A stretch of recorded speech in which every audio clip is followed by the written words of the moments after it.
સુખદેવ ગોસ્વામી જિજ્ઞાસા કરે છે કે પ્રભુ એ નરકોનું વર્ણન કરો. તો સુખદેવ ગોસ્વામી અને ભગવાન શ્રી કૃષ્ણ ગરુડ સામે કરે છે અને સુખદેવ ગોસ્વામી પરીક્ષિત મહારાજ સામે. તો સૌ પ્રથમ કહે છે કે જે નરક લોક છે, હે પરીક્ષિત ધ્યાનથી સાંભળો, જે નરક લોક છે એ પૃથ્વી લોકથી નીચે 99,000 યોજન દૂર છે. પાતાળ લોક અને ગર્ભોદક સાગર, ઉપર પાતાળ લોક અને નીચે ગર્ભોદક સાગર, એના વચ્ચે આવેલો છે નરક લોક અને એની બાજુમાં છે પિતૃલોક. ત્યાં જીવાત્માને લઈ જવામાં આવે છે. તો સૌથી પહેલા પિતૃલોકમાં રાખે છે અને જ્યારે એમને સજા ભોગવવાનો સમય આવે ત્યારે એમને યમપુરીમાં લઈ જાય છે સજા ભોગવવા માટે. તો સૌથી પહેલા એથી જીવાત્મા જાય, એને યાતના નામનું શરીર આપવામાં આવે છે. ભોગ શરીર કહેવાય છે એને, માત્ર ને માત્ર સજા ભોગવવા માટે. એ શરીરને ટુકડા કરવામાં આવે, કાપવામાં આવે કે એને સળગાવી નાખવામાં આવે, પરંતુ એ શરીરનો નાશ થતો નથી. એના ટુકડા પણ કેમ ન કરી નાખે, ફરીથી પાછો જીવિત થાય છે. અર્થ શું કે એને માત્ર ને માત્ર દુઃખનો અનુભવ કરાવે. એટલે અત્યારથી સમજી લેવું કે ગમે તેટલા એને સળગાવે કે ટુકડા કરે, આગળ આવશે નરકમાં, તો એક વાત સમજી લેવાનું કે એ શરીર મરતું નથી. એકની એક સજા 1000 વખત કરવામાં આવે છે, પરંતુ એ શરીર મરતું નથી. તો સુખદેવ ગોસ્વામી 28 પ્રકારના નરકનું વર્ણન કરે છે. કહે છે કે નરકો તો હજારો પ્રકારના છે, પણ મુખ્ય 28 પ્રકારનું એનું વર્ણન કરીશ. એ પરીક્ષિત તમે ધ્યાનથી સાંભળો. હવે અહીંયા પ્રશ્ન થાય છે કે સુખદેવ ગોસ્વામી પરીક્ષિત મહારાજને કીધું કે તમે ધ્યાનથી સાંભળો, તો શું પરીક્ષિત મહારાજ ધ્યાનથી નહોતા સાંભળતા? આપણા જેમ થોડા ઊંઘી જતા હતા. પરમ વૈષ્ણવ હતા, આખા એક ચક્રવર્તી સમ્રાટ હતા, આખા ભૂમંડળના રાજા હતા પરીક્ષિત મહારાજ. તો એમને કેમ કીધું કે તમે ધ્યાનથી સાંભળો? એ કહેવાનો ભાવ એ હતો કે જેટલા બીજા પણ શ્રોતાઓ કેટલાય હતા એ બધાને કહેવામાં આવ્યું હતું, અને આ સંસારના લોકોને પણ, કે જ્યારે જ્યારે કથા થતી હોય, ગરુડ પુરાણ કે ભાગવત કે રામ કથા, પણ એને ધ્યાનથી સાંભળવી જોઈએ. અને કથામાં સુવાથી સૌથી મોટો દોષ લાગે છે. કેવી રીતે સમજવું? તો જ્યારે ભગવાન શિવ એક બાર ત્રેતાયુગમાં શંભુ ગયે કુંભજ ઋષિ પાઈ. ત્રેતાયુગમાં કુંભજ ઋષિ એમની પાસે ભગવાન શિવ અને ઉમા જે સતી, એ બંને કથા સાંભળવા ગયા હતા કૈલાસથી તે સાઉથમાં. પહેલા કથાઓ એટલી સુલભ નહોતી. રાજાઓ મહારાજાઓ વનમાં જતા કથા સાંભળવા માટે, અને આપણે તો હવે ભગવાનની કેટલી કૃપા થઈ કે ઘર આંગણે કથા આવે છે. તો એ ઘણા ઘરમાંથી બહાર આવું તો કાઠું પડે છે. આ ભગવાનની એક કળિયુગમાં કૃપા છે કે ઘરે ઘરે કથા આવે છે. અને એમાંય સૌથી વધારે તો હવે અમારો ઇસ્કોન સંસ્થા આખા વર્લ્ડમાં હરિનામનો પ્રચાર કરી રહ્યો છે, ભગવદ્ ગીતાનો, સનાતન ધર્મનો પ્રચાર કરી રહ્યો છે. તો ભગવાન શિવ અને સતી કુંભજ ઋષિ પાસે ગયા, અને ત્યાં ગયા, કથા શરૂ કરી કુંભજ ઋષિએ, તો સતીજી સૂઈ ગયા. મનમાં થોડો અહંકાર છે કે આ શું કથા કરવાના, તો કથામાં સૂઈ ગયા. તો એ કથાનો દોષ એમને લાગ્યો, અને એમના પિતા, કોણ હતા એમના પિતા? સતીના પિતા કોણ હતા? દક્ષ પ્રજાપતિ. એમના યજ્ઞમાં એમને એ શરીર છોડવું પડ્યું, બળવું પડ્યું. ત્યાં એ કથાનો દોષ લાગે છે, એટલે કથા ધ્યાનથી સાંભળવી જોઈએ. તો સૌથી પહેલા નરકનું વર્ણન કરે છે.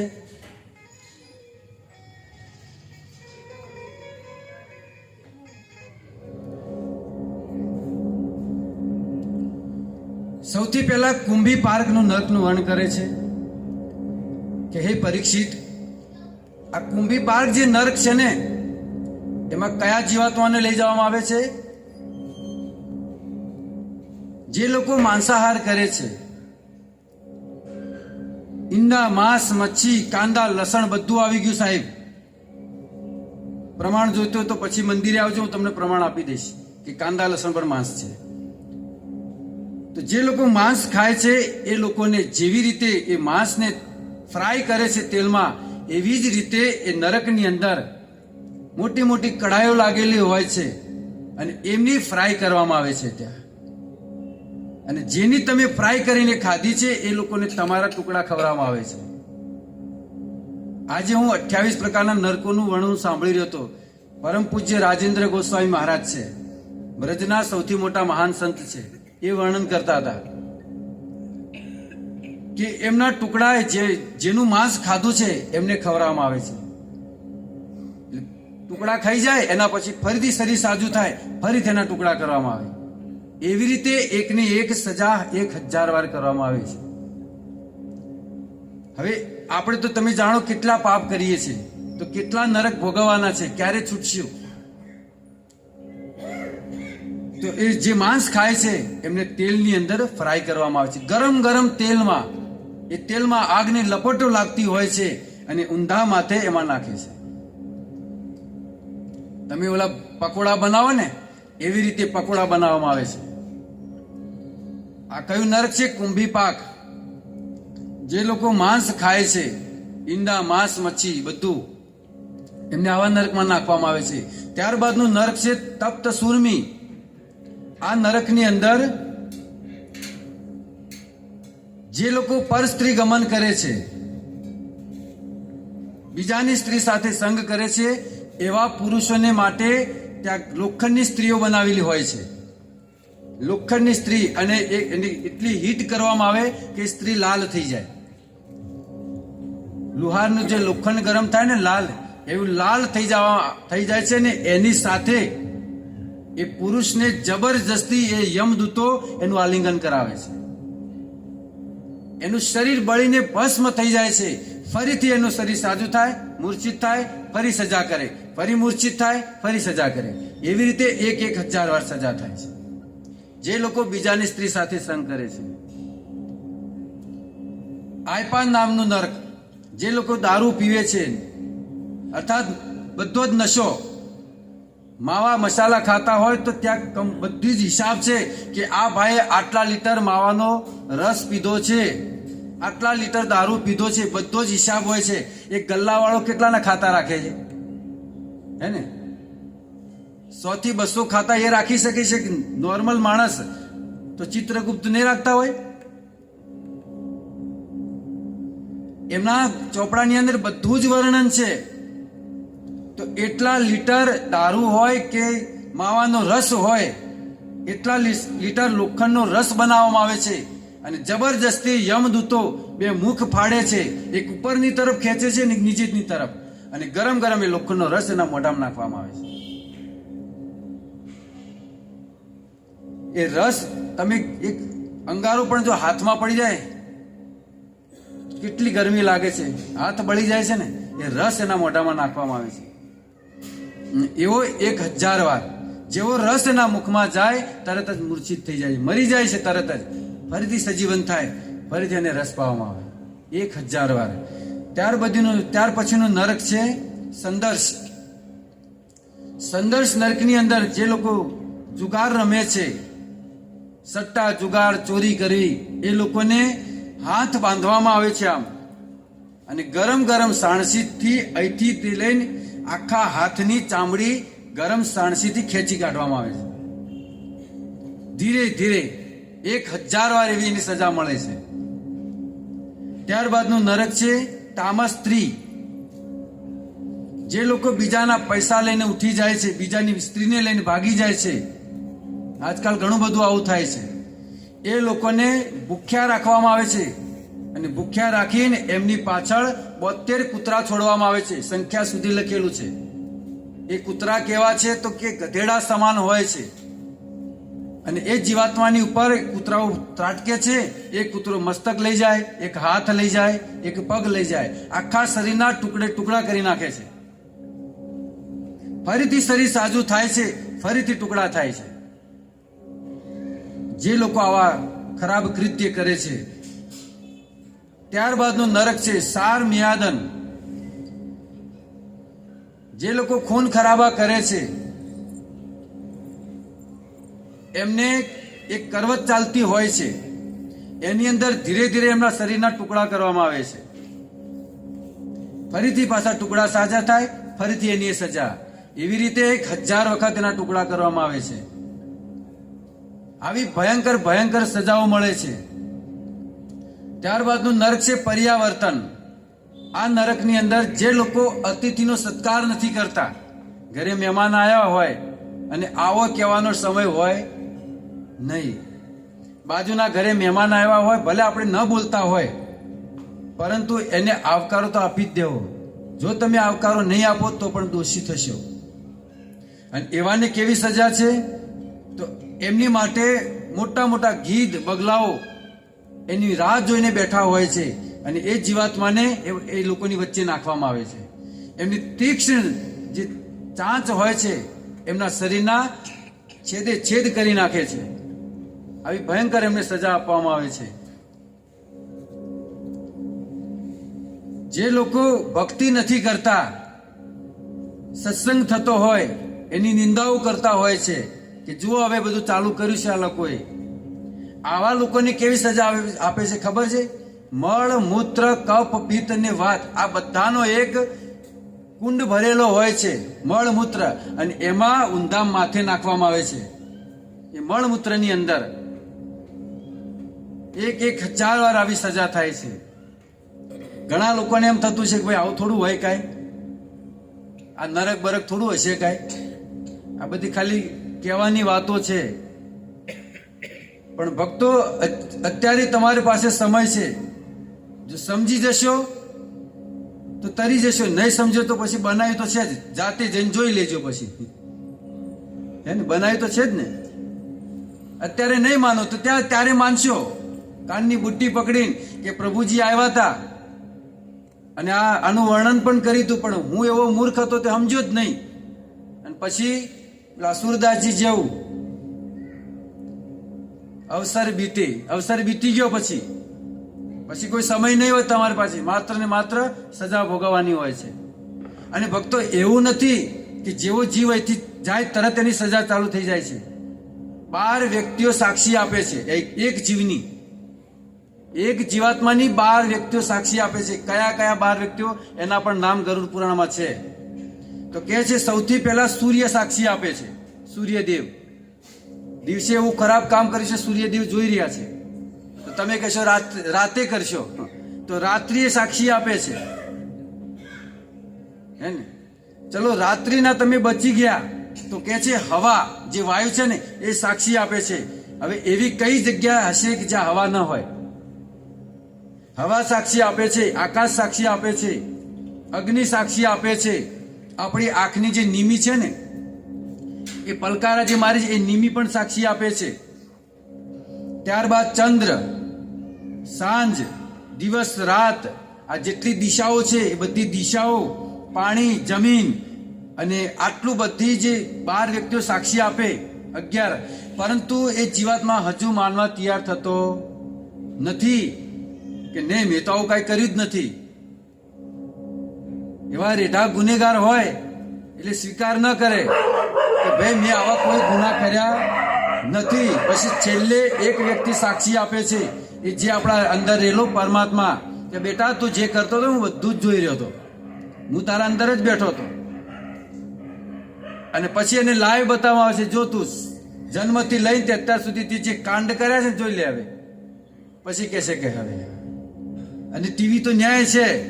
સંજય નહોતું બતાવ્યું ધૃતરાષ્ટ્રને યુદ્ધ ક્યાં થતું હતું? કુરુક્ષેત્રમાં. અને રાજ્યમાં બેઠા બેઠા આખું મહાભારત બતાવ્યું હતું.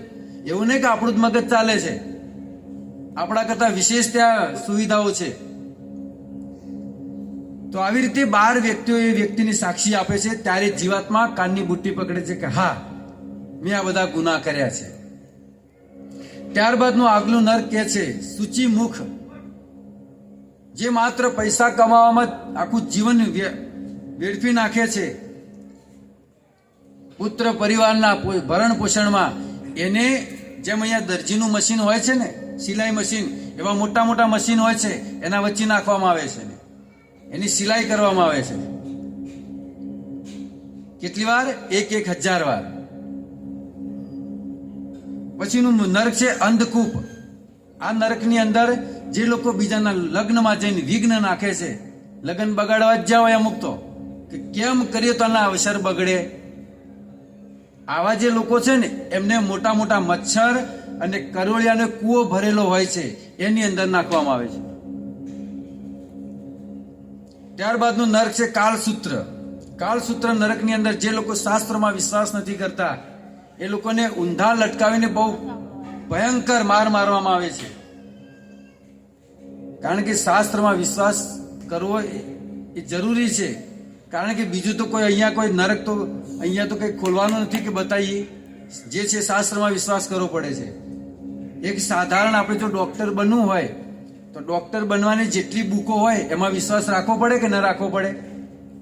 હું શું કામ વિશ્વાસ રાખું? તો બન ડોક્ટર તાણે, હે ને? જે પોસ્ટ જોઈતી હોય એ તમારે એ બુકોમાં વિશ્વાસ રાખવો પડે. તો એવી રીતે આ જે શાસ્ત્ર છે એમાં વિશ્વાસ રાખવો પડશે, તો જ આપણે આમાંથી બચી શકશું. ત્યારબાદનું નરક છે રૌરવ. રૌરવની અંદર જે ખોટી જબાની આપે છે એ લોકોને અંગારા ભરેલા કુંડમાં નાખવામાં આવે છે. ત્યારબાદનું નરક છે મહારૌરવ. જે લોકો જૂઠું બોલે છે એ લોકોના મુખમાં ગરમ ગરમ સળિયા નાખવામાં આવે છે. જે એના પછીનું નરક છે અતિશીત. અતિશીત એટલે ખૂબ ઠંડુ, બરફ જેવો વિસ્તાર હોય છે. એની અંદર જીવાત્માઓને ભરવામાં આવે છે અને ઠંડીથી કડકડવા લાગે છે એમના દાંત, અને એમાં એમને ભૂખ લાગે છે ત્યારે એ જેટલા પૂરેલા હોય એ બધા એકબીજાને બચકા ભરીને ખાય છે. બીજી કોઈ જમવાની વ્યવસ્થા ત્યાં નથી, એટલે એકબીજાને ખાય છે ત્યાં. કયું નરક છે આ? અતિશીત. ત્યાર પછીનું નરક છે નિકૃંત. એ નરકની અંદર જે લોકો આખું જીવન અપશબ્દો બોલ્યા છે, ગાળો બોલ્યા છે, એમને આપણે કુંભારનો જે ચાકડો હોય ને એમાં બાંધવામાં આવે છે અને એમને સૂંધી નાખવામાં આવે છે. ત્યાર પછીનું નરક છે અતિ પ્રતિષ્ઠ. એમાં એક રેન્ટ બાંધેલો હોય છે, એની સાથે બાંધવામાં આવે છે અને ગોળ ગોળ ભમાવવામાં આવે છે. મોઢામાંથી આંતરડા નીકળી જાય, આંખો નીકળી જાય, ખૂનની ઉલટીઓ થઈ જાય, અને એવી રીતે 1000 વાર ભમાવવામાં આવે છે. ત્યાર પછીનું નરક છે અસીપત્ર વન. આ જે વન છે એ વન એટલો ઠંડો વિસ્તાર હોય છે, તો જીવાત્મા અગ્નિમાંથી ને અંગારામાંથી બળતા બળતા એ બાજુથી ઠંડી હવા આવતી હોય છે, તો એમને એમ લાગે છે કે અહીંયા અમને શાંતિ મળશે, તો ઘસડાતા ઘસડાતા ત્યાં જાય છે. તો ત્યાં જાય તો જે પત્ર જે વન છે એ વનના જે વૃક્ષો છે એમના પાંદડા તલવાર સમાન હોય છે, અને પાંદડા તૂટી અને પડે છે તો એના હાથ કપાય, માથાના 2 ભાગ થઈ જાય, અને એની અંદર મોટા મોટા કૂતરાઓ વિતરણ કરતા હોય છે, અને એક કૂતરાઓ આ જીવાત્માઓને જોઈને એમની પર ત્રાટકે છે અને એમના એક અંગને જુદા કરી નાખે છે. ત્યારબાદનું નરક છે તપ્ત કુંભ. મોટા મોટા ઘડા ભરેલા હોય છે, જેમાં લોખંડનો ભૂક્કો ભરેલો હોય છે. એમાં પાપીઓને ઊંધા માથે નાખવામાં આવે છે. ત્યાર પછીનું નરક છે શુકરમુખ, લાલભક્ષ, પ્રાણરોધ, વજ્રકંટક. વજ્રકંટક એક કૂવો હોય છે, એમાં મોટા મોટા કાંટાવાળા કૂવો આખો ભરેલો હોય છે, એમાં ઊંધા માથે નાખવામાં આવે છે. 1 વાર ને 1000 વાર. એક કાંટો વાગે તો કેટલી તકલીફ થાય છે ભક્તો. આ તમે એમ ના સમજતા કે આ ચાલુ કર્યું એવા 9:30. અહીંયા કોઈ ફેંકવા નથી બેઠા. આ શાસ્ત્રની વાત છે. શાસ્ત્ર જેને લખ્યા છે એ મહાન સંતો છે, એ લોકોએ અનુભવ કર્યા છે, જોઈ દરેક જગ્યાએ વિચરણ કરી અને બધું જોઈ અને પછી એમના જાતે લખેલા આ ગ્રંથો છે. વિચાર કરીએ, એક ભાગવતનો શ્લોક જો આપણને આપ્યો હોય ને એની વ્યાખ્યા આપણે ન કરી શકીએ. એક શ્લોકની વ્યાખ્યા કરીને બતાવો મને. એક શ્લોક આપો ખાલી ભાગવતનો, સરળમાં સરળ, તો એની તમે વ્યાખ્યા કરી તો આપણી બુદ્ધિ નહીં ચાલે. તો એવા 18,000 શ્લોકોનું જે 1,00,000 શ્લોકો, આટલા મોટા મોટા ગ્રંથો લખ્યા, એ મૂર્ખ નહીં હોય, હે ને? દિવ્ય દ્રષ્ટિ વાળા હતા એ લોકો. અત્યારે પણ આપણે કરી શકીએ છીએ.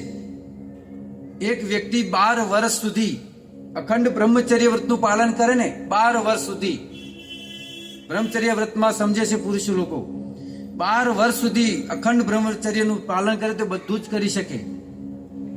એ બધી જ એને પણ દિવ્ય દ્રષ્ટિ, એની ઇન્દ્રિયો બધી જાગૃત થાય, કુંડળીઓ, અને બધું જ જોઈ શકે.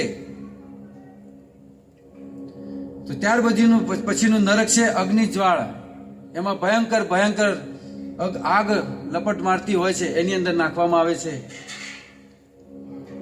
હવે લોકો એમ કહે છે કે ભાઈ અમે તો કોઈ દિવસ કોઈનું ખોટું કર્યું નથી, હે ને, અમે તો ક્યારેય પાપ કર્યું નથી, સ્વપ્નમાં પણ કોઈનું ખોટું નથી વિચારતા, તો અમે શું કામ, અમે કેમ નરકમાં જશું?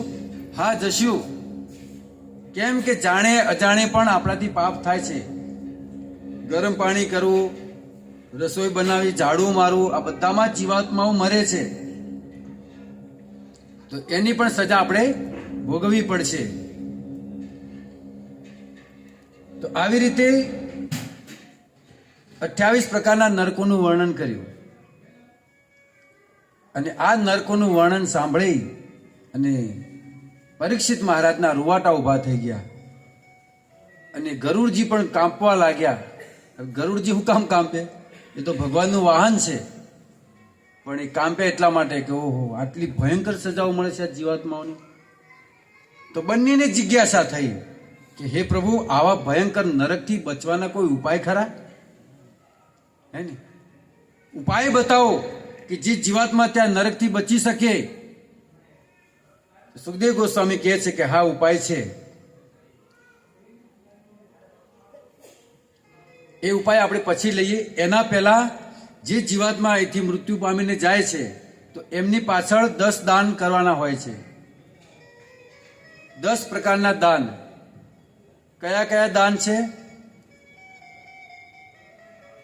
તો કે છે ગો ભૂમિ તિલ લહિણાજ્ય વાસોધાન્ય ગુણાસ્તથા રજતમ લવણમ સેવ દાનાની દશવે વિદુહુ. 10 પ્રકારના દાન. ગો એટલે ગાયનું દાન. ગાયનું દાન આપણે ન કરી શકીએ, હે ને, કારણ કે ગાયો મોંઘી થઈ ગઈ. 25-30 હજારની ગાય થઈ ગઈ. ઓલી દેશીઓ, શંકરિયાની વાત નથી. શંકરિયાને તો ગમે તેટલું ખવડાવે કોઈ ફરક પડવાનો નથી. એનું કોઈ ઠીક છે પુણ્ય, પણ જે દેશી ગાય જે છે ને, કલોટવાળી, એની ગાયની વાત ચાલે છે. એ ગાયનું દાન કરવાનું હોય છે. જો આપણે ગાયનું દાન ન કરી શકીએ તો એ ગાયને ચારો આપવો જોઈએ આપણા યથાયોગ્ય પ્રમાણે, તો પણ એટલું જ એને પુણ્ય મળે છે. ત્યાર પછી ભૂમિદાન. અમારે જ નથી, એક પ્લોટ છે ગામમાં, એમાં ઘર કરવાનું છે, ભૂમિ ચોથી લાવી, અને તો ભૂમિદાન કરી ન શકીએ. તો હવે આનું ફળ લેવું તો શું કરવું? તો જે જગ્યાએ મંદિર બનતું હોય, આપણે હવે ઇસ્કોન મંદિર બને છે સમોદ્રા, તો એમાં આપણું યોગદાન આપી શકીએ છીએ. પ્રભુજીએ 1 ફૂટ જગ્યાના બાંધકામના 2500 રૂપિયા રાખેલા છે. તો એમાં જો આપણે યોગદાન આપશો તો એ કેટલી ભૂમિનું દાન થયું એનું વર્ણન પણ આપણે ન કરી શકીએ, કારણ કે જમીન ભગવાન માટે આપેલી છે અને એમાં ભગવાનનું ઘર બને છે, ભગવાનનું મંદિર બની રહ્યું છે. તો એમાં આપણે દાન આપવું જોઈએ. તો આ થયું આપણું ભૂમિદાન. અને સર્વશ્રેષ્ઠ દાન છે જે લોકો ભગવાનના મંદિરમાં જે દાન આપે છે, મંદિર બનવામાં. તો ત્યાર પછીનું દાન છે તલનું દાન. તલનું દાન તો આપણે કરી શકીએ, જે કાલે આપણે વાત કરી. 1 કિલો તલ બરાબર 32 શેર સોનું, એટલે 16 કિલો સોનું થાય. એટલે 1 કિલો તલ તો આપણે આપી જ શકીએ. પછી ત્યાર પછીનું દાન છે સોનાનું. વાત જ નહીં કરતા સોનાની. તો હમણાં સોનાનું દાન કરવાની કોઈ જરૂર નથી. જો ઘણા લોકો કરે છે, યોગ્ય જેની પાસે છે ધન સંપત્તિ કરે છે, પણ ન કરી શકે તો કાંઈ વાંધો નહીં. ત્યાર પછીનું દાન છે વસ્ત્રનું. વસ્ત્રનું દાન આપણે કરવું જોઈએ. એ વસ્ત્રનું દાન કોને કરવું? બ્રાહ્મણ અથવા વૈષ્ણવને. બ્રાહ્મણ કેવો હોવો જોઈએ? મસાલા ખાતો ન હોવો જોઈએ. આ સ્પષ્ટ સમજી લેવાનું. જો મસાલા ખાય છે બ્રાહ્મણ નથી. બ્રાહ્મણ કોણ છે? હા, જે બ્રાહ્મણનો અર્થ થાય બ્રહ્મ. બ્રહ્મ જેવું જેનામાં આચરણ હોય એને બ્રાહ્મણ કહેવાય. જેને બ્રહ્મનું જ્ઞાન હોય. જન્મ ન જાય તે શૂદ્ર, સંસ્કારાત દ્વિજ ઉચ્યતે, વેદે પાઠાત ભવેદ વિપ્રહ, બ્રહ્મ જાનાતિ ઇતિ બ્રાહ્મણ.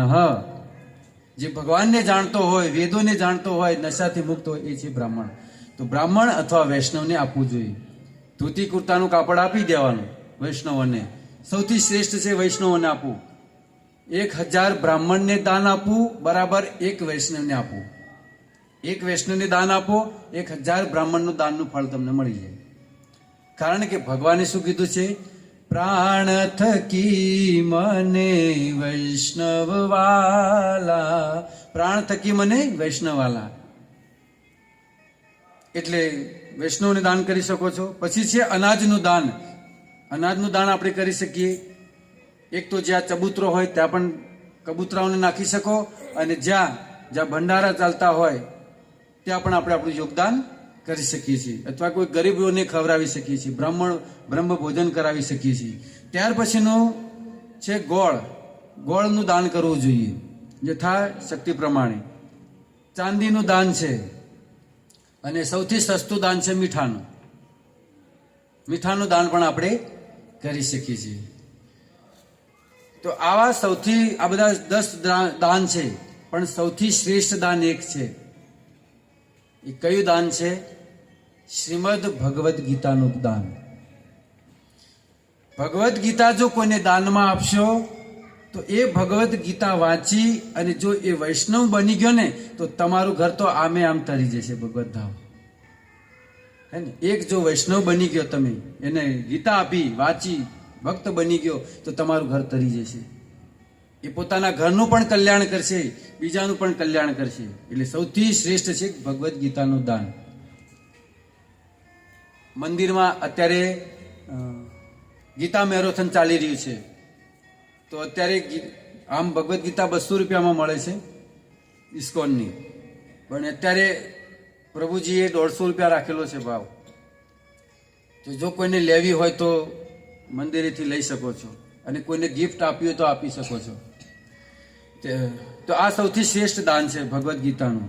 હવે પ્રશ્ન એ થાય છે કે દાન કરવું ક્યાં, કઈ જગ્યાએ દાન આપવું? તો કે છે યોગ્ય પાત્ર હોવું જોઈએ. ઘણા લોકો કહે છે કે ભાઈ અમે કોઈ નશાખોરીને પૈસા આપી દીધા દાનમાં, તો ઘણા કહે ભાઈ અમે તો અમારું કામ હતું આપવાનું, હવે એક શેમાં વાપરે, અમારે શું જોવાનું? ઘણા લોકો આવા પ્રશ્ન કરતા હોય છે. પણ જો તમે એને દાન પૈસા આપ્યા, એ જઈને દારૂ પીધો, દારૂ પીને ઘરે જઈને પોતાની પત્ની પર હાથ ઉપાડ્યો, એ પત્ની કહે છે જેને આને પૈસા આપ્યા એનું ખરાબ. સમજાય છે? એટલે દાન કઈ જગ્યાએ કરવું? એના જે તમે પુણ્ય કર્યું એના કરતા તો વધારે દોષી થઈ ગયા આપણે. એટલા માટે પાત્રતા જોઈ, કુપાત્રને ક્યારે ના આપવું દાન. પાત્રતા જોવી કે આ યોગ્ય છે કે નહીં. તો આવા બ્રાહ્મણને વૈષ્ણવને દાન આપવું જોઈએ. વૈષ્ણવને દાન એટલા માટે તો સુખદેવ ગોસ્વામી કહે છે સમસ્ત દેવતા રૂપો વૈષ્ણવ પરિકીર્તિત સચેત સંતોષી તસ્તે ન તોષિતા સર્વ દેવતા. જે વૈષ્ણવો છે એમની અંદર બધા જ દેવતાઓનો વાસ હોય છે. હરતું ફરતું એક દેવસ્થાન છે વૈષ્ણવ. દેવતાઓ પણ વૈષ્ણવને પ્રણામ કરતા હોય છે. એટલા માટે વૈષ્ણવને દાન કરવું સૌથી શ્રેષ્ઠ છે.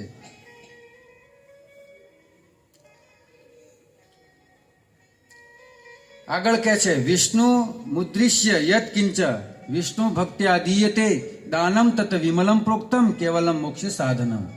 જે વૈષ્ણવને દાન આપે છે એ દાન નિર્મળ દાન ગણાય છે અને એને મોક્ષ પ્રાપ્ત થાય છે. મોક્ષ સાધનમ. વૈષ્ણવને દાન કરવાથી મોક્ષ પ્રાપ્ત થાય છે.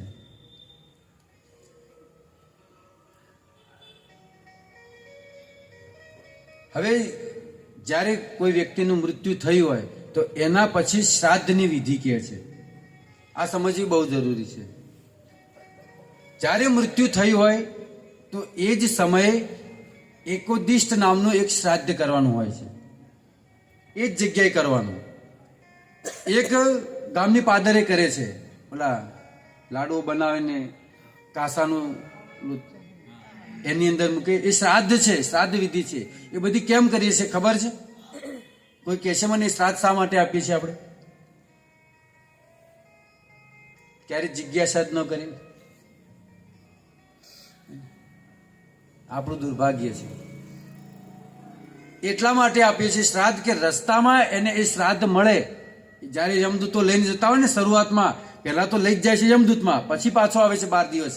તો જ્યારે રસ્તામાં લઈ જતા હોય તો એ શ્રાદ્ધ આપેલું એને મળે છે રસ્તામાં. એટલા માટે આપણે શ્રાદ્ધ કરીએ છીએ.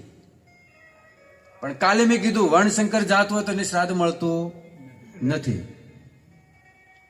સમજણ પડી? એટલા માટે આપણે શ્રાદ્ધ કરીએ છીએ.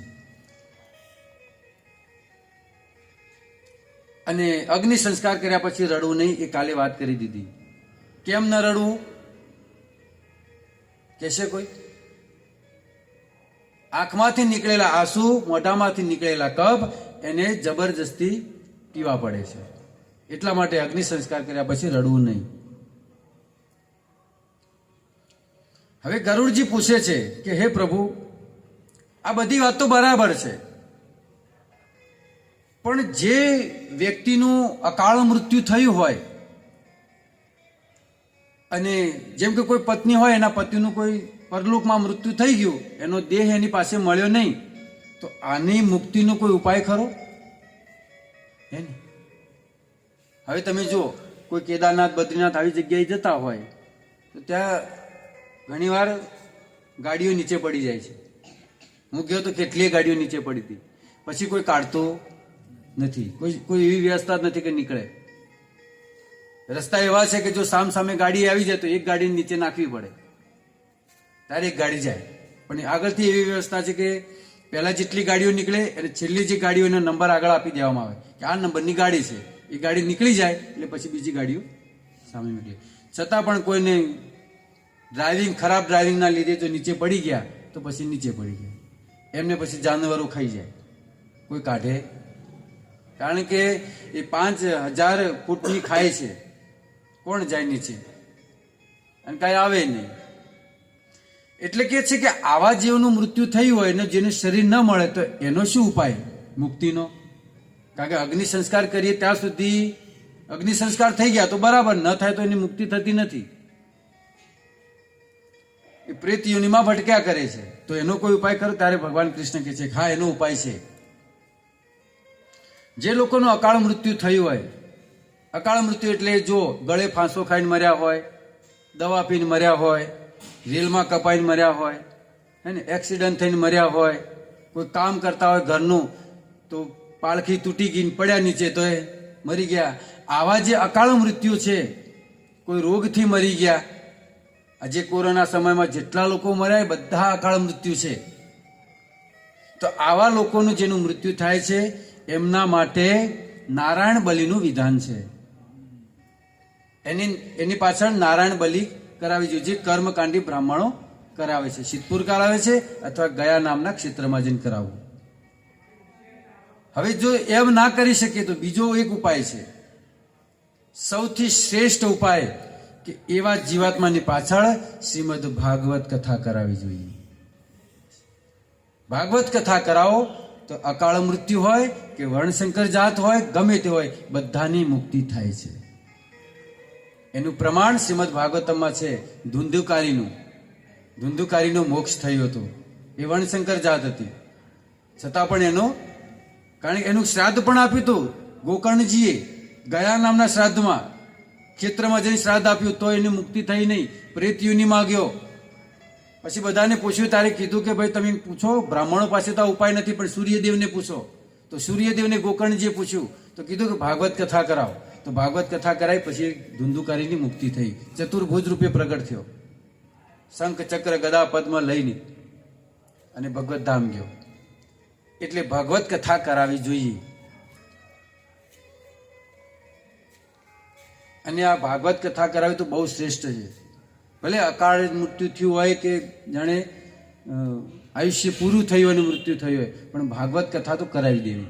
ભાગવત કથા છે, આ ગરુડ પુરાણ છે, રામકથા, આવું સુંદર સત્કાર્ય કરાવી દેવું જોઈએ. તરત એ આત્માને બીજી યોની પ્રાપ્ત થઈ જાય છે ને ભટકવું પડતું નથી. અને કથા પણ એવા લોકો પાસે કરાવી, મસાલા ખાતા હોય ચાલશે જ નહીં. સ્પષ્ટ કહું છું, વ્યસન કરવા વાળો કથા કરે, જેમ ઓલું દૂધ હોય, દૂધ એમાં કોઈ સાપ મોઢું નાખીને નીકળી જાય તો પછી એને દૂધ કહેવાય? અને ઝેર કે દેખાય શું? દૂધ જ દેખાય ને, પણ પીએ શું થાય? હે ને? એવી રીતે આ શાસ્ત્ર ગ્રંથ જે છે, ભાગવત, ગરુડ પુરાણ, એ પવિત્ર ગ્રંથો છે. પણ આવા વ્યસની ખોરી, પૈસા લઈને કથા કરવા વાળા જ્યારે કથા કરે છે એનું કોઈ રિઝલ્ટ મળતું નથી. ભજનો થાય છે, હે ને? રાત્રે 2-3 વાગ્યા, હું તો સ્પષ્ટ જ કહું છું, ગભરાતો જ નથી, બિયાતો જ નથી. એમાં થાય છે શું ખબર છે? એક થાળી ફરતી હોય છે વચ્ચે. શેની થાળી છે? હે ને? બીડીઓની. એની ભજન ગાય પછી ચલમ ફૂકે. વાહ ભગત, કોઈ મતલબ, ખાલી ટાઈમ પાસ જ છે, એનું કોઈ રિઝલ્ટ મળતું નથી. ખોટા ખર્ચા છે, કરવાના જ નહીં કરાવો એ ચાલશે. અને જો આવું કરાવ્યું તો તમારો જેલો જે આત્મા છે ને, કદાચ હારા કરીને જો સ્વર્ગમાં જશે તો નરકમાં નોખશો ખેંચીને. આ સ્પષ્ટ લખ્યું છે ભાગવતમાં. એટલે શુદ્ધ બ્રાહ્મણ અથવા શુદ્ધ વૈષ્ણવ શુદ્ધ જ હોય, એ ચા પણ ન પીતા હોય, તો આવા વ્યક્તિઓ પાસે કરાવવું જોઈએ. ભજન ગાતા ગાતા ચા ફરતી મારી મુકાવજી, તું ભજન ગા, એ મેલશે ચા. 2 પાછો પણ ભજનમાં ધ્યાન હાલ, મારી મેલાવજી. શું છે? મેં તો રૂબરૂ જોયેલું છે સાહેબ. આપણે જાતે અનુભવ કરેલા છીએ, એટલે કોઈ આપણને કહી શકે? કારણ કે ગામડામાં જ મોટા થયા, હાથ જોઈને જ મોટા થયા છીએ. એટલે પછી આ તો જયારે ઇસ્કોનમાં આવ્યા ત્યારે ખબર પડી કે ઓહો, આ બધું શું ચાલી રહ્યું છે. આ બધા ખોટા ધંધા છે, ખોટા ખર્ચા છે. એટલે ભાગવત કથા જરૂર કરાવવી જોઈએ.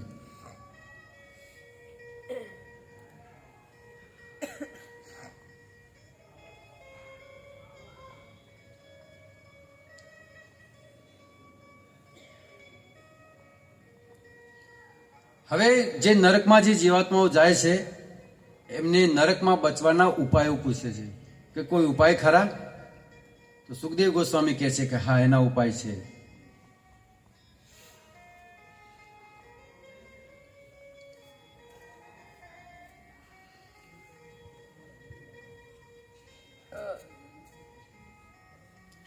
પરીક્ષિત મહારાજે જિજ્ઞાસા કરી કે હે પ્રભુ, કોઈ ઉપાય કરો કે આવા જીવાત્માઓ આવા ભયંકર નરકથી બચી શકે? ત્યારે સુખદેવ ગોસ્વામી કહે છે હા છે. કે છે અધુ નેહ મહાભાગ યથેવ નરકા નર નાના ઉગ્ર યાતના નામ યાત તન્મે વ્યાખ્યા તુમર હસી. હે સુખદેવ ગોસ્વામી, આ નરકથી બચવાના ઉપાય બતાવો. સુખદેવ ગોસ્વામી કહે છે નચે દિહાવો પચિતમ યથાહ કૃતસ્ય કુર્યા મનોક્ત પાણીભી ધ્રુવમ સવે પ્રેત્યન નારકાનું યમ કીર્તિતા મે ભવત નિમ્ન યાતના. હે પરીક્ષિત, હે રાજન, જે લોકો મન વચન વાણી તથા શરીરથી જે કર્મ કરે છે, પાપ કરે છે, એ લોકોએ મૃત્યુ પહેલા પ્રાયશ્ચિત કરી લેવું જોઈએ. કેવી રીતે? શાસ્ત્ર અનુસાર, જે શાસ્ત્રમાં લખ્યા છે એ પ્રમાણે એને. હવે જે બે દિવસ જે કથા થઈ ને, એ કદાચ ધ્યાનથી ન સાંભળ્યો ચાલશે, પણ હવે નરકથી બચવાના ઉપાયો છે. 6 દિવસ કથા ન સાંભળો ને છેલ્લા દિવસે કથા, જે કથાનો સાર હોય ને, એ જો આપણે સાંભળી લઈએ ને તો આપણું જીવન તરી જાય. કારણ કે સાર તો છેલ્લા દિવસે હોય છે, હે ને? પહેલા શેરડીનો હાથો નાખે અંદર રસ કાઢવા ઘર, પછી જે પાણી જેવો રસ નીકળે, વળી પાછું ભાગીને ઘર વળી કાઢે એટલે થોડો જાડો થાય, પછી ફરીથી એને વાળી ચોળી ફરી નાખે એટલે રસ કેવો નીકળે?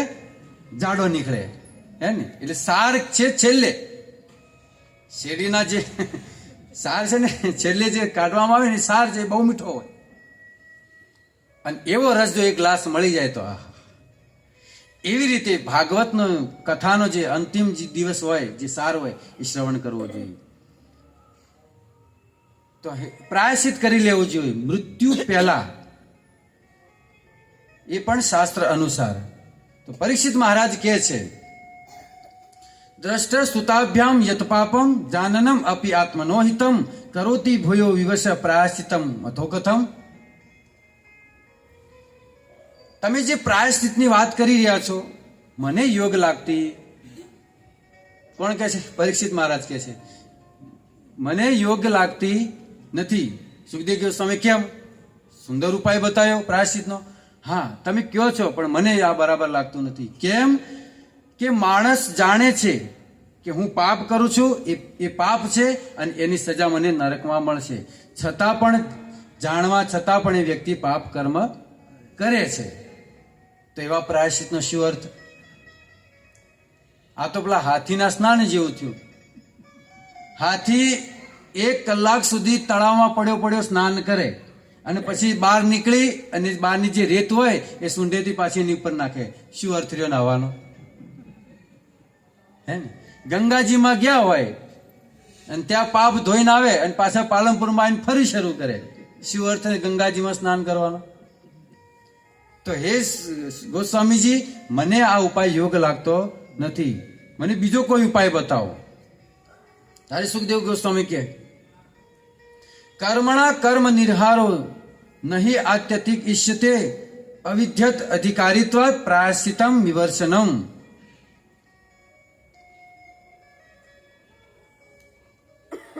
પરીક્ષિત મહારાજે પૂછ્યું કે જે વ્યક્તિ ચલો પાપ પણ કરે છે, પાપ કરે છે અને સાથે સાથે પુણ્ય પણ કરે છે, તો શું આ સરભર થતું છે? કોઈ વ્યક્તિ પાપ કરતો હોય ને સાથે ભાઈ હું તો પાપે કરું ને અમે જુઓ સ્કૂલો બંધાવી, પાણીની પરબો બંધાવી, ઘણું સામે પુણ્ય પણ કરું છું, તો એ પાપ ધોરાઈ જશે મારું. પણ ધોરાતો નથી. સુખદેવ ગોસ્વામી અહીંયા કહે છે, શું કહે છે? પાપને પુણ્ય દ્વારા કાપી શકાતું નથી. પાપની પણ સજા મળે અને પુણ્યનું પણ ફળ મળે છે. હવે આને સમજવું કેવી રીતે? તો જે વ્યક્તિએ પાપ કર્યું હોય, પાપના કારણે કૂતરો બન્યો, એ કૂતરાની યોનિમાં એને નાખવામાં આવ્યો, પણ એને સાથે પુણ્ય હતો એટલે ક્યાં ગયો? ધીરુભાઈ અંબાણીના ઘરમાં. હા, સમજાણી? પાપ કર્યું એટલે કૂતરાની યોનિમાં ગયો, પણ સાથે પુણ્ય હતો એટલે શ્રીમંત ઘરમાં ગયો, અને મારા બેટા મરસડીમાં બેઠા હોય આમ પગ લાંબા કરી. વાહ! અને આપણે માણસ ચાલતા હોય જો, અને આગલી સીટમાં બેઠો હોય પાછો કૂતરો, મોટું બહાર નાખીને પગ બહાર હોય, અને આપણે બિસ્કિટ જોયા ન હોય એવા તો એ બિસ્કિટ ખાતા હોય. એવી વખતે થાય કે રોટલા આપણા માટે જ બનાવે, રોટલા નથી ખાતા આજના કૂતરા. બોલો, હે ને? તો પાપના લીધે કૂતરાની યોનિમાં ગયો, પણ પુણ્યના લીધે શ્રીમંત ઘરમાં ગયો. એટલે પાપને પુણ્ય દ્વારા કાપી શકાતું નથી. એટલે શાસ્ત્રમાં જે બતાવ્યા છે ઉપાયો, એ કોના માટે છે? અજ્ઞાનીઓ માટે છે, જેને જ્ઞાન નથી એવા લોકોને. અને જેને જ્ઞાન નથી, ભાગવત ગીતાનું, રામાયણનું જેને જ્ઞાન નથી એ લોકોને ગીતામાં ભગવાન શું કહે છે ખબર છે? નમા દુષ્કૃતોનો મૂઢ પ્રપંચન્તે નરાધમા માયા પહેત જ્ઞાન આસુરમ ભાવ આશ્રિત. એવા લોકો ગધેડાની સમાન છે, જેને જ્ઞાન નથી, એ સાચા લક્ષ્યને નથી જાણતા જીવનના. આજે કથા થોડી હેડ છે, ભલે બગાસા ખાઓ કે, કારણ કથાનો સાર છે એટલે થોડું ફટાફટ લઈશ. હા, એટલે પરીક્ષિત મહારાજ કહે છે કે મને કોઈ ઉપાય બતાવો બીજો, પ્રાયશ્ચિત યોગ્ય નથી. અને તમે જે જ્ઞાનની વાત કરો છો એ જ્ઞાન ટકે એવો કોઈ ઉપાય બતાવો.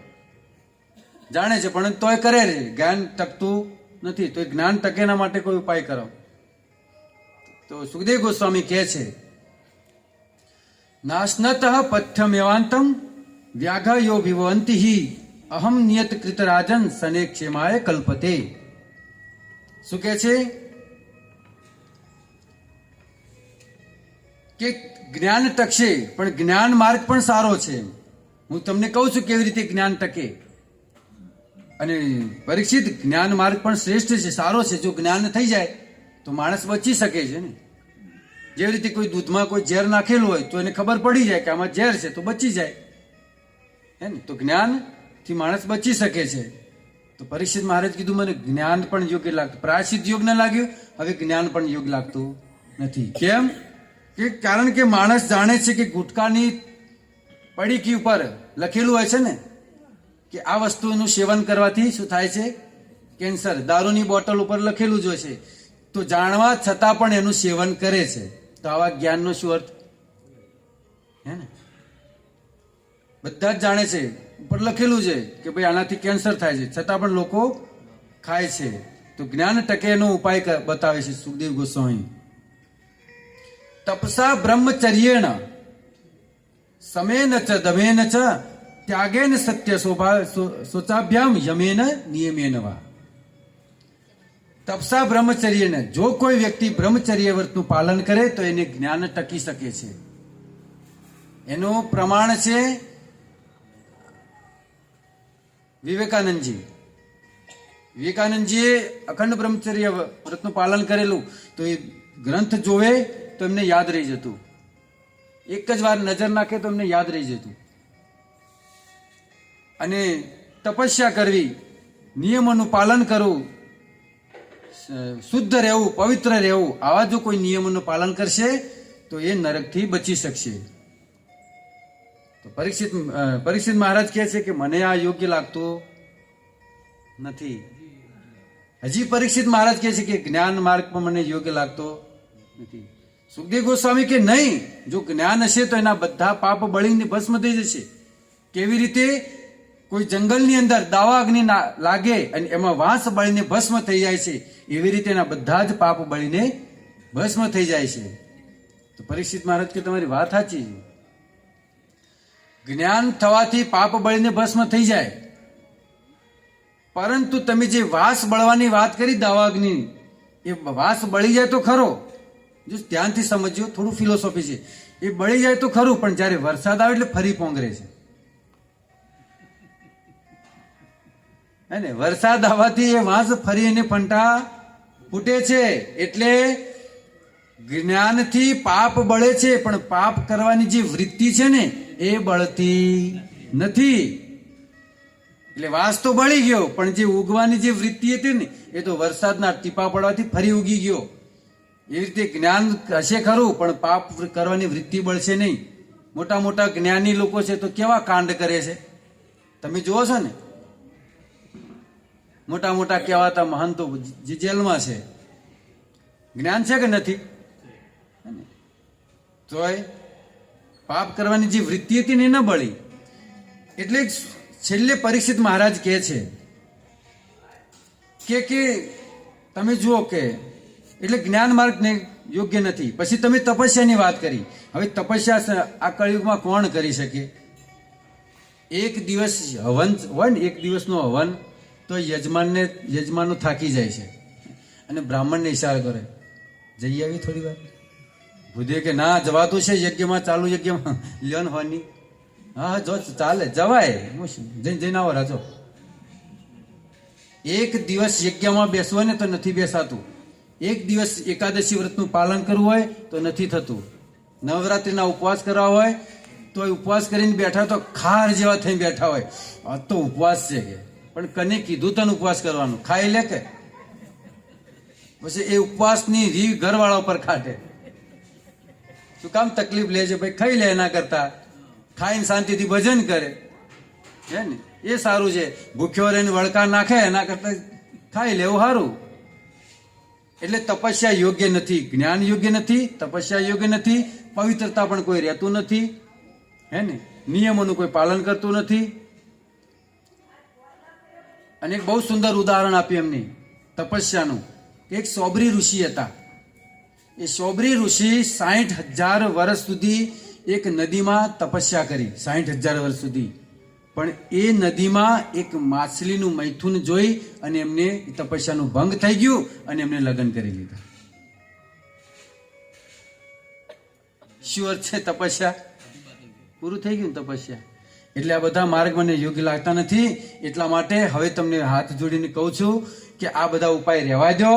એવો કોઈ એક યોગ્ય ઉપાય બતાવો જે સરળ અને સીધો હોય, નાનો બાળક પણ કરી શકે અને મોટા પણ કરી શકે. એવો કોઈ ઉપાય ખરો? ત્યારે સુખદેવ ગોસ્વામી કીધું કે હા, એવો ઉપાય છે. અને આટલું સાંભળતા પરીક્ષિત મહારાજ નાચવા લાગ્યા. અને સુખદેવ ગોસ્વામી બહુ સુંદર છેલ્લો ઉપાય કહે છે. કેચિત કેવલ્યા ભક્ત્યા વાસુદેવ પરાયણા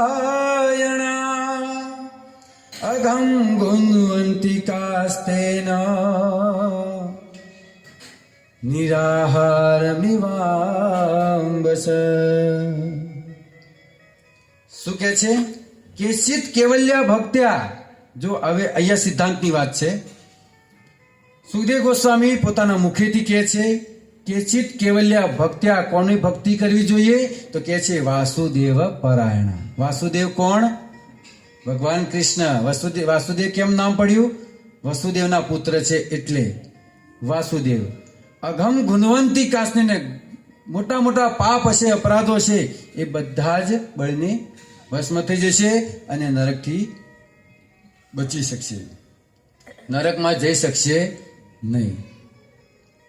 અહીંયા સુખદેવ ગોસ્વામી એમ નથી કીધું કેચિત કેવલ્યા અંબેમાં, કેચિત કેવલ્યા ભગવાન શિવ, હે ને, કેચિત કેવલ્યા ગોગ મહારાજ, આવું બોલ્યા નથી.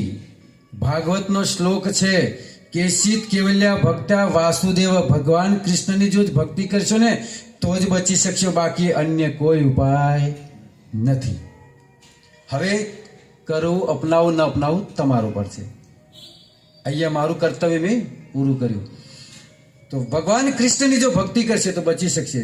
તો પછી દાન, તપસ્યા, પુણ્ય બધું નહીં કરે, ખાલી ભક્તિ કરશે તો બચી શકશે. હવે ભક્તિ એટલે શું?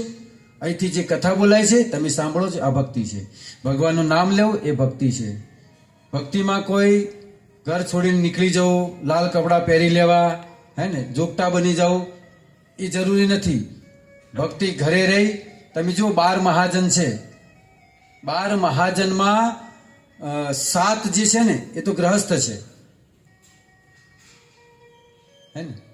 સ્વયંભુ, શંભુ, નારદ, પ્રહલાદ, જનક, ભીષ્મ, કપિલો, મનુહુ, આવા 12 છે. એ 12 માંથી 7 ગ્રહસ્થ છે, હે ને. તો ગ્રહસ્થોએ પણ બહુ સુંદર ભક્તિ કરી છે. અને આપણા નજીકની વાત કરીએ તો નરસિંહ મહેતા ગ્રસ્ત જ હતા ને, એટલે ગ્રહસ્થમાં પણ રહીને ભક્તિ સુંદર રીતે થઈ શકે છે. તો આવી રીતે કરશે, ભક્તિ કરશે તો બધા પાપ બળી જશે. તો સુખદેવ ગોસ્વામીની સભામાંથી 2 સાધુએ હાથ ઉપર કરી કીધું કે ખાલી ભક્તિ કરવાથી બધા પાપ બળી જાય? કે હા, કઈ રીતે? તો કે છે ન તથા હિ અઘવાન રાજન પુયેત તપ આદિ ભી યથા કૃષ્ણ અર્પિત પ્રાણ તથા પુરુષ નિવેશયા. શું કે છે? ભક્તિ કરવાથી પવિત્રતા આવે છે, એટલી પવિત્રતા અન્ય કોઈ સાધનથી આવતી નથી, હે ને. ભક્તિ કરતો હોય માણસ એકદમ નમ્ર હોય. તૃણાદપી સુનિચે ન તરોરપી સહિષ્ણુ નામ. એક ઘાસના તણખલા કરતા પણ એ નરમ હોય છે ભક્ત. પણ તમે જે તપસ્યા કરતા હોય, તમે જુઓ કેટલા ક્રોધથી ભરેલા હોય, હે ને, એટલે પવિત્રતા આવતી નથી.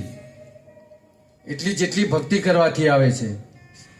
ઘર બહાર છોડી દીધું, પત્ની છોડી, બાળકો છોડ્યા, ઘર છોડ્યા, જુનાગઢમાં બેસી ગયા, ન્યા જઈને ગાંજો પકડ્યો. લે તો હું છોડી, હું તે આ બધું છોડીને ઈ જઈને પકડ્યું. અને એવા ધુવાડા થતા જણ હળજ્યા હોય ને 2-4 જણા, એવા ધુવાડા નીકળતા હોય ગાંજાના ને એના. બધા પાખંડ છે. ઇસ્કોનમાં આવો. મારો છોકરો ધ્રુવ અહીંયા આવ્યો નથી. મારો છોકરો ધ્રુવ 9 વર્ષનો છે. એને પૂછો કે ધ્રુવ બેટા ચા પીવરાય? તો ના પાડશે કે ચા ન પીવરાય. તો શું ફરક છે એ છોકરામાં અને ઓલા 60 વર્ષના ગઢામાં? શું ફરક છે? આ છે એક પવિત્રતા. ભક્તિવેદાંત સ્વામી શ્રી પ્રભુપાદજીની પવિત્રતાના લીધે આજે ઓલ વર્લ્ડમાં ઇસ્કોન સૌથી શ્રેષ્ઠ પ્રચાર કરી રહ્યો છે અને શુદ્ધ પ્રચાર. એટલે હૃદય પવિત્ર માત્ર ભક્તિથી થાય છે, બીજા કોઈ સાધનોથી નહીં. અને ભક્તિ માત્ર ભગવાન કૃષ્ણની કરવી જોઈએ. તમે જો મુંબઈમાં ગણેશ ચતુર્થીના દિવસે જે વિસર્જન કરવા જાય છે એ શું કરીશું? એ બધા કયા નશામાં હોય છે? બધા જ ફૂલ થયેલા હોય છે, બધા દારૂ પી પી. કે હું તો 10 વાર રહ્યો છું મુંબઈમાં, હું તો કેટલી વાર ગયો ગણેશ વિસર્જનના દિવસે. બધા પી પીને ફરતા હોય છે. શું ભક્તિ છે? નવરાત્રિમાં જમો, બીજા દાંડિયા રમાતા હોય છે. કાંઈ હે કામ વાસના લીધે ખરાબ કર્મ કરે, પછી ગર્ભપાત કરાવે. આ છે, કોઈ જગ્યાએ પવિત્રતા નથી, માત્ર ભગવાન કૃષ્ણની ભક્તિમાં જ છે. અને આ ભક્તિ કોણ કરી શકે છે? ભગવાન કૃષ્ણ કહે છે, મનુષ્યાણામ સહસ્ત્રેષુ કશ્ચિદત્ય સિદ્ધતે જે તતામ અપી સિદ્ધાનામ મામે વ્યતીત તત્વત. જે વ્યક્તિ હજારો મનુષ્યોમાંથી એક કોઈ સિદ્ધિને પ્રાપ્ત કરે છે, એવા હજારો સિદ્ધોમાંથી કોઈ એક મને પ્રાપ્ત કરે છે. બધાને ભક્તિ મળતી નથી. તમે કેટલાય લોકોને કીધું છે અહીંયા સત્સંગમાં આવવાનું, પણ બધા આવી શક્યા છે? કારણ કે બધાને સુલભ નથી. એટલે ભક્તિ એક શુદ્ધ માર્ગ છે. એટલે ભક્તિ કરવી જોઈએ. અને ભક્તિમાં અમે થોડા જ હોય. સોનાની દુકાન હોય, એમાં કેટલા ગ્રાહક બેઠા હોય? 2 બેઠા હોય અને ઇન્વિટેશનમાં ભીડ લાગી હોય. સમજાણું? આમાં જ્યાં સાચું વેચાતું હોય મેં 2-3 જ હોય, અને જ્યાં પાખણ થતો હોય એ લાખોની સંખ્યામાં બેઠા હોય, અને બાવા બેઠા હોતો છેતરતો હોય. હે ને? એટલે ભક્તિ એ સાચો માર્ગ છે.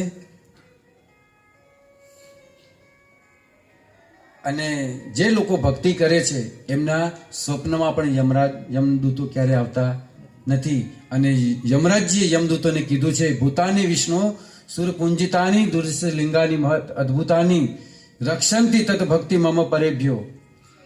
જો તમે કોઈ વિષ્ણુ ભક્ત હોય, કૃષ્ણ ભક્ત હોય, એને ક્યારે લાવતા નહીં તો વિષ્ણુ દૂતો તમારા પર અત્યાચાર કરશે, પછી મારી પાસે આવતા નહીં. આ બહુ એક અજામિલની કથાનો પ્રસંગ છે. તો એટલા માટે ભગવાન શ્રી કૃષ્ણની ભક્તિ કરવી જોઈએ. અને મોટા દેવતાઓ પણ ભક્તોની પૂજા કરે છે, ભક્તોનું સ્વાગત કરે છે. અને આપણા તુલસીદાસજી એ કીધું છે કે કળિયુગમાં ભક્તિ એટલે ભગવાનનું નામ. કયું નામ? કલિયુગ કેવલ નામ આધારા, સુમરી સુમરી ઉતરહી ભવ પારા. જે લોકો કળિયુગ માત્ર હરિનામ આધારા, કળિયુગમાં માત્ર ભગવાનના નામનું જપ કરવાનું છે, બીજી કોઈ ભક્તિ નથી. ક્યાંય ઉઘાડા પગે ચાલીને જવાનું નથી, કોઈ કઠોર તપસ્યા કરવાની નથી. માત્ર ઘરે બેસી ભગવાનના નામની માળા કરવાની છે. અને કળિયુગમાં હરે નામ હરે નામ એવ કેવલમ કલો નાસ્તેવ ગતિરન્યથા. કળિયુગમાં માત્ર ભગવાનનું નામ જ નું કીર્તન છે, બીજો કોઈ ઉપાય નથી.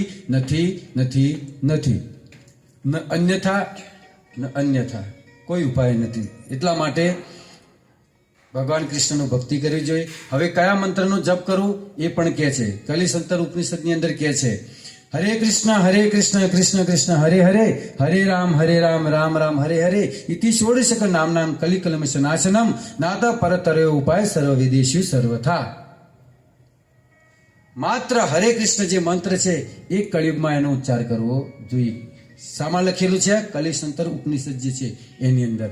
એટલે બીજા જેટલાય પણ મંત્રો છે, પણ એ બધા અલગ અલગ યુગ પ્રમાણે હોય છે. ઓમ નમો ભગવતે વાસુદેવ અત્યારે ન જપાવરાય, એની માળા ન કરાવરાય, કારણ કે સતયુગ નો હતો. હે ને? પ્રહલાદે એ લોકોએ જપેલા છે, ધ્રુવ મહારાજે. અત્યારે ન જપાય. અત્યારે જે મંત્ર છે એનું તો હરે કૃષ્ણ મંત્ર છે. બધા કળિયુગના કલ્મશોને નાશ કરવા વાળો છે. તો આપણે અહીંયા આપણા ગરુડ પુરાણની અહીંયા સમાપ્તિ આપીએ છીએ. તો ગરુડ પુરાણમાંથી એક જ બોધ આપણે લેવાનો છે કે આપણાથી ભૂલથી પણ કોઈનું ખરાબ ન થાય. હરે કૃષ્ણ. પધારો. ક્યારે આપણાથી કોઈનું ખરાબ ન થાય એનું ધ્યાન આપણે રાખવું જોઈએ. અને હંમેશા કોઈ પણ કાર્ય કરીએ એ કાર્ય આપણે ધર્મને આગળ રાખી અને કાર્ય કરવું જોઈએ. અને મનમાં હંમેશા ભગવાન શ્રી હરિનું સ્મરણ કરતા રહેવું જોઈએ. ગરુડજી કહે છે આપણને કે ભગવાન વિષ્ણુને ક્યારે ભૂલવા જોઈએ નહીં, ક્યારે કૃષ્ણ ભક્તિ ક્યારે છોડવી જોઈએ નહીં. બહુ સૌભાગ્યથી કૃષ્ણ ભક્તિ આપણા હાથમાં આવે છે અને જો એ ન કરીએ તો દુર્ભાગી છે. તો ગરુડજી કહે છે કે ક્યારેય કૃષ્ણને ભૂલવા જોઈએ નહીં. હરિ હરિ પ્રવદેત સર્વદેવ, વાસુદેવ શ્રી કૃષ્ણનું હંમેશા સ્મરણ કરવું જોઈએ. પૂર્તિ યદા ક્રિયતે કર્માણી ચ સમ્યક સ્મરેદ વાસુદેવમ હરિમ ચ.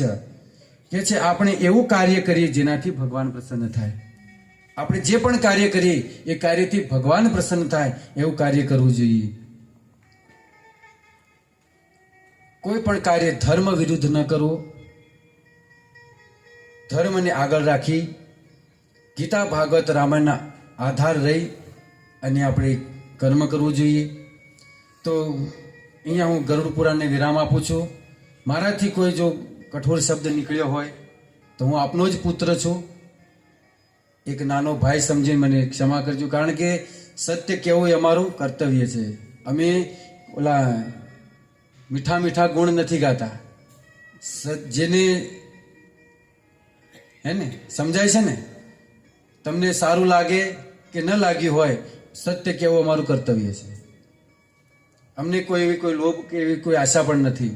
તમારું જીવન પરિવર્તન થાય, તમે કૃષ્ણની ભક્તિમાં લાગો અને તમે આ જન્મ મૃત્યુના ચક્કરથી છૂટી ભગવત જાઓ, ભગવત ધામ જાઓ, એ જ અમારું ઉદ્દેશ્ય છે. તો એક નિયમ લેજો, દરેકે કાંઈકનું કાંઈક છોડવાનું છે. કોઈ વ્યસન કરતા હોય તો એ છોડજો, કોઈ ખરાબ કૃત્ય કરતા હોય એ છોડજો. આવી રીતે એકવાર એક કથાકારે કથાના અંતમાં પૂછ્યું કે ભાઈ દરેકે કાંઈકનું કાંઈક છોડવાનું છે. તો એક ભાઈને ઊભા કર્યા, બોલો તમે શું છોડ્યું? એટલે કે સત્સંગ. લે,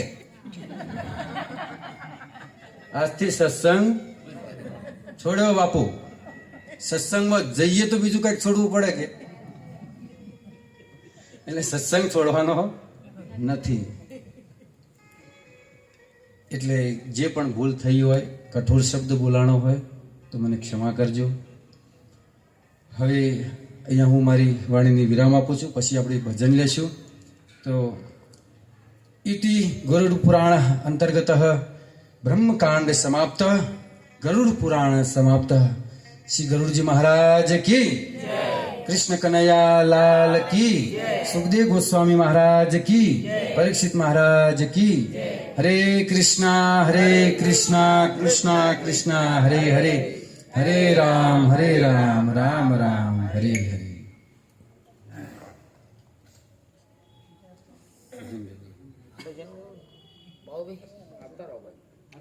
ના તમે આવતા રહો, પણ અહીંયા આવતા રહો.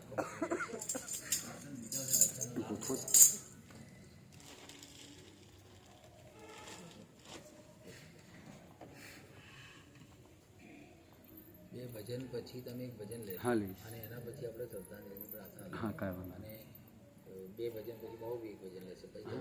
હા, કાંઈ વાંધો. તમે બે જણ પછી કાંઈ લખી લો, અમને થોડી લાવડ હાથ સેટિંગ કરો બધું. જરા ચાલુ કરી